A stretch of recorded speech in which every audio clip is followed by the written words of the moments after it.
Bueno, vamos a hablar un poquito del COVID, de las nuevas directrices de los CDCs, todo lo que debemos saber en cuanto a dónde, cómo debemos vacunarnos, cambios importantes ahora también en el Hospital Jackson, y eso crea confusión. Debía ser un sistema, todo eso, mucho más uniforme, ¿no?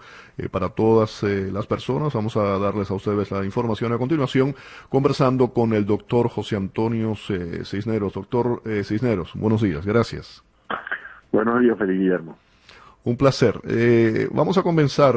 Ayer los CDCs hablan de una serie de nuevas directrices para las personas ya vacunadas. ¿Podemos puntualmente explicar qué fue lo que dijo el CDC, cómo debe aplicarse esto?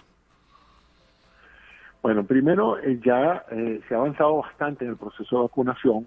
Ya un 9 a 10% de la población norteamericana está vacunada, al menos con 2 dosis, y casi un 20% de la población ya ha sido vacunada con al menos una dosis. Ese 9% representa un 30 millones de 30 estadounidenses millones de personas, aproximadamente. y 60 millones ya han recibido al Correcto. menos una dosis, ¿no?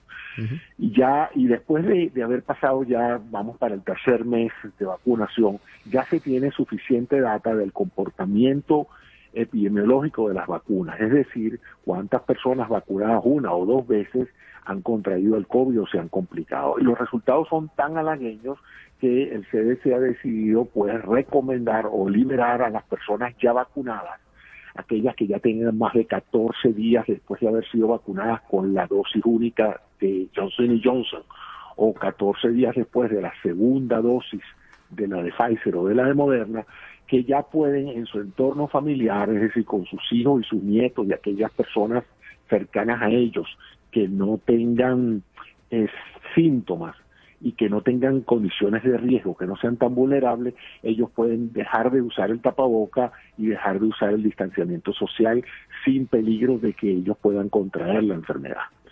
Eso es muy bueno, porque eso ha permitido ya a muchos abuelos reunirse con sus hijos y con sus nietos, y los nietos también sabiendo, pues, que no van a enfermar a sus abuelos, que era el principal problema. Era mucha gente joven se inhibió de contactar a sus mayores por ese problema de la vulnerabilidad de la edad. Eso es buenas noticias. Sin embargo, pues ya sabes que en varios estados han exagerado ese optimismo y han liberado, pues, la obligatoriedad del uso de las máscaras en sitios públicos, y han liberado también a los restaurantes y sitios de entretenimiento de tener los límites de capacidad y de distanciamiento social, lo cual se considera, pues, que es esencialmente un poquito de falta de responsabilidad, porque no costaba nada prolongar eso un mes más o 2 meses más, hasta que primero hubiera más gente vacunada, y segundo, de una u otra manera pudiéramos dejar que siga bajando el número de hospitalizaciones y muertes que se ha logrado conseguir en este primer trimestre. Bueno, básicamente un resumen, doctor, de lo que estaba mencionando. Las personas que tengan las 2 dosis de la vacuna, en el caso de Pfizer, de Moderna o de una de Johnson & Johnson, pueden reunirse entre sí sin el uso de mascarillas, sin distanciamiento. También aquellas personas que hayan recibido esas 2 dosis pueden reunirse con personas de bajo riesgo. Usted ponía el caso, por ejemplo, hablaba de los abuelos vacunados, pueden reunirse sin restricciones con sus hijos o nietos, siempre y cuando se sepa que estén sanos. Se mantiene el uso de las mascarillas, el respeto, ¿no? El respetar la distancia física para los vacunados cuando estén con otras personas que no hayan recibido la vacuna. Y se considera una persona vacunada cuando hayan pasado, solo menciono, 14 días, 2 semanas de haber recibido la segunda dosis, en el caso de Pfizer y Moderna, con Johnson & Johnson. El 9% de la población, como usted mencionaba, 30 millones de estadounidenses han sido vacunados por unas de estas vacunas aprobadas por los CDCs. La pregunta: ¿esto puede crear un sentido de relajamiento, de una falsa seguridad que pueda traer complicaciones? Sí, y la razón es que el virus sigue mutando, siguen habiendo preocupación con varias nuevas variantes del virus que no sabemos todavía en el campo de batalla, por decirlo así, en la población general, cómo van a afectar la morbiletalidad, es decir, la capacidad de enfermarse o de complicarse y tener que terminar en un hospital. Entonces, eso causa preocupación porque lo que nos ha permitido de alguna u otra manera defender sustancialmente el número de hospitalizaciones fue el uso del tapabocas y el distanciamiento social, porque tomará unos cuantos meses más hasta que la vacunación en realidad pase a ser un factor importante en la inmunidad general de rebaño, ¿no? Entonces, es cuestión de seguir con cautela, con estos procesos infecciosos epidémicos no se puede estar uno confiando de que, bueno, porque ya las cosas empiezan a mejorar, mejor es saltar, es volver a la vida que teníamos antes. Y de hecho, fíjate, incluso una persona vacunada probablemente si va a algún sitio público tiene que usar su tapabocas. Tú no te puedes presentar en el negocio de nadie y decir, no, yo no voy a usar la máscara porque ya me vacunaron. Porque por ahora ese comportamiento social es inaceptable. Quería hablar ahora de lo que está ocurriendo con muchos de esos centros que ofrecen las vacunas. Yo considero, pero quiero escuchar por supuesto su opinión, que usted es el experto, ¿no? El profundo conocedor de ese tema, que hay una falta de uniformidad en los mensajes que se está dando para las vacunas. ¿Qué dice el gobierno estatal, el gobernador? ¿Qué dice FEMA? Por otra parte hay otros que son manejados a nivel condal, federal también. Hay una información ahora que habla del Jackson, que se va a vacunar a mayores, adolescentes mayores de 16 años sin una nota médica, pero tienen que tener algún tipo de enfermedad. ¿Cómo se prueba esto? ¿Cómo es el proceso? ¿No le parece que esto debía ser mucho, por ejemplo, lo que se está haciendo en el Jackson no se hace en otros centros? ¿Debía ser un poco más uniforme y esto crea mucha confusión? Bueno, yo espero que el Jackson tenga millones de vacunas para respaldar esa oferta de vacunación, porque el problema con todo esto, primero, esto es único en los países desarrollados. Ningún otro país desarrollado del mundo tiene una política de vacunación como esta, donde cada estado y cada condado decide lo que le da la gana. En todos los otros países ha sido por fases, por etapas, y se han cumplido rigurosamente. Entonces, este es el único país donde en un condado están vacunando a todo el mundo, en otro no, en este sí, si puedes probar que tienes un récipe médico, en este no, confiamos en tu palabra. No, es que dentro Entonces, del mismo condado hay diferencias. Por eso te estoy diciendo, o sea, en cierta forma, en el término de cómo se aplican las vacunas, es un poco anárquico. Cada centro que recibe el lote de vacunas decide como a quién va a vacunar ellos. Entonces, eso genera mucho estrés, mucha confusión, hace que la gente se mude de un condado a otro nada más que para vacunarse. No es que se muda, pero se traslada pues a otro condado, y eso entonces afecta también a la gente de ese condado, porque si todos los de Miami-Dade se van a ir a Broward a vacunarse, pues eso afecta a la gente que vive en Broward. Entonces, es un poco atípico y no aconsejable que un proceso ocurra de esta manera. Yo no sé cómo el Jackson, porque allá se va a presentar la gente y va a decir yo soy asmático, yo soy bronquítico, yo soy cardiópata, yo soy diabético, y que cómo van a verificar eso. Entonces lo que va a pasar es que va a haber situaciones atípicas. Esa era la pregunta exactamente que le quería hacer, le quería preguntar eso, pero evidentemente usted tampoco lo tiene claro. Si no se lleva una nota médica, ¿cómo se comprueba eso? Que la gente en Jackson tampoco sepa cómo van a implementar eso. Entonces lo que van a tener es largas colas de jóvenes tan jóvenes como 18 años, jóvenes de 60 años que quieren ser vacunados, y yo no sé cómo van a hacer ese proceso de selección, será por orden de llegada, no me explico. Sí, por eso hablaba de la uniformidad, ¿no? Debía ser mucho más uniforme, ¿no? Y tener una serie de reglas para todo el mundo, que todo el mundo las conozca y que se deban seguir. Doctor, hablamos mucho de la vacuna, está Pfizer, está Moderna, Johnson & Johnson. Pfizer se habla de una efectividad de 95%, Moderna de 94%, ambas se necesitan 2 dosis y son las vacunas conocidas como el ARN mensajero. Explíquenos una vez más, sé que lo hemos hablado anteriormente, pero aquellos oyentes que no lo tienen claro, ¿qué quiere decir ARN mensajero? Bueno, el virus del coronavirus es un virus de ARN. Esa es la estructura química del interior del virus, el que produce el código que hace que el virus se replique, infecte y se replique, es una molécula conocida como ARN, ácido ribonucleico. Es una cadena de nucleótidos que es como una proteína metida dentro de una capsulita. Eso entra a la célula, modifica otras enzimas dentro de la célula y comienza a fabricar más virus y transforma la célula en una réplica de una fotocopiadora de virus. Ese es el proceso.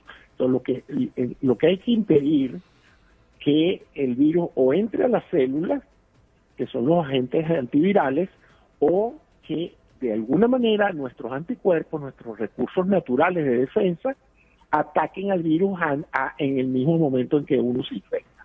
Entonces, eso se hace enseñándole a los anticuerpos a reconocer el virus. El virus entra por una proteína que tiene en la corona, estas punticas rojas que ustedes ven en toda esa foto, esa es una proteína que se llama la proteína S, y esa es la que se engancha a un receptor en la superficie de la célula y lo infecta. Entonces, el ARN mensajero es una secuencia que los científicos identificaron que produce esa proteína, no el virus, es la proteína que está en la corona del virus. Entonces, al inyectarle a alguien en el músculo del brazo, ese ARN mensajero de la vacuna, esa secuencia proteica entra a la célula muscular y hace que el músculo, la célula muscular, produzca la misma proteína. Al producir la proteína, los anticuerpos de la persona en unos 14 días producen suficientes anticuerpos para que la persona se considere vacunada, es decir, ya ha adquirido la capacidad de reconocer al virus y de matarlo por la vía de los anticuerpos antes de que el virus produzca la enfermedad. Entonces, eso es lo que se hace con la vacuna.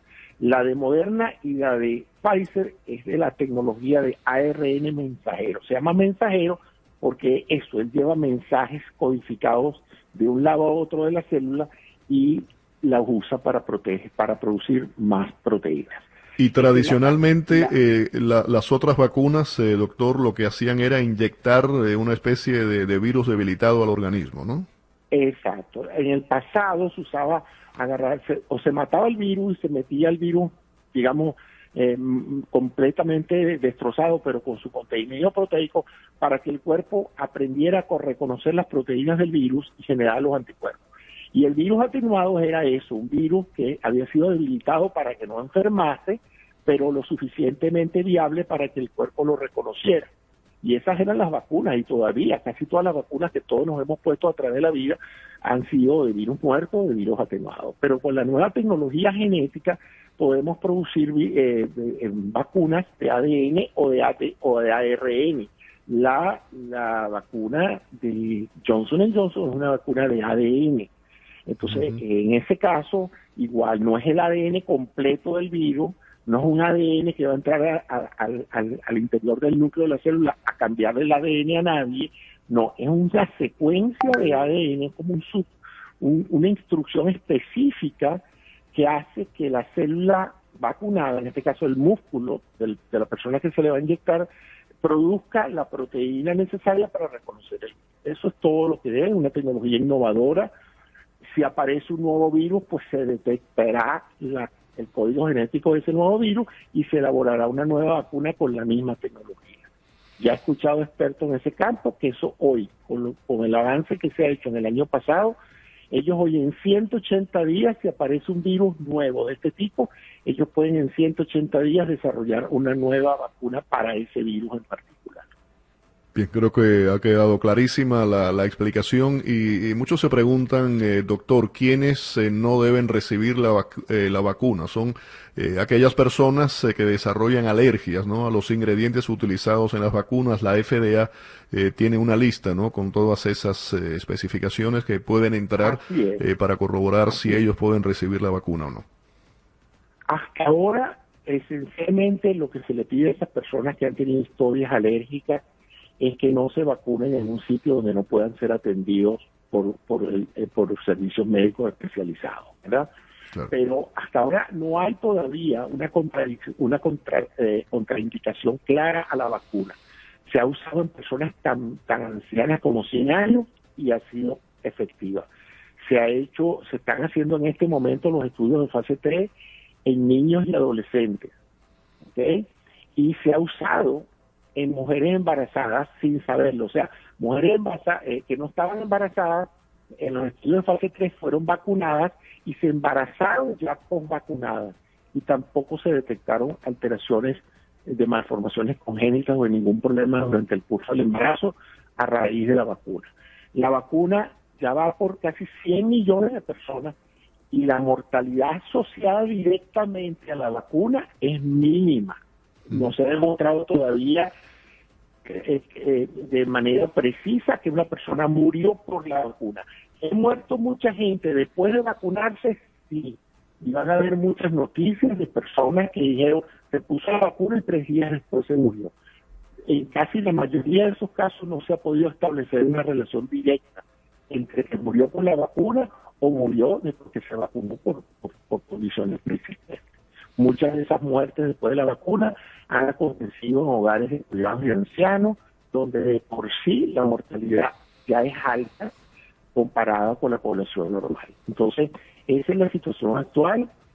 Todo el mundo, los mismos laboratorios están interesadísimos en que todo el que tenga un efecto secundario lo reporte de inmediato, pero la vacuna hasta hoy es considerada segura y es considerada efectiva porque países que ya, como Israel, han vacunado casi toda su población, han demostrado una caída asombrosa en la tasa de gente hospitalizada o muerta por COVID. Gracias, doctor. Un placer escucharlo como siempre, ¿eh? Muchas gracias a ustedes. El doctor José Antonio Cisneros acompañándonos aquí en Hoy por Hoy. 10:04 en la mañana. Vamos a la pausa.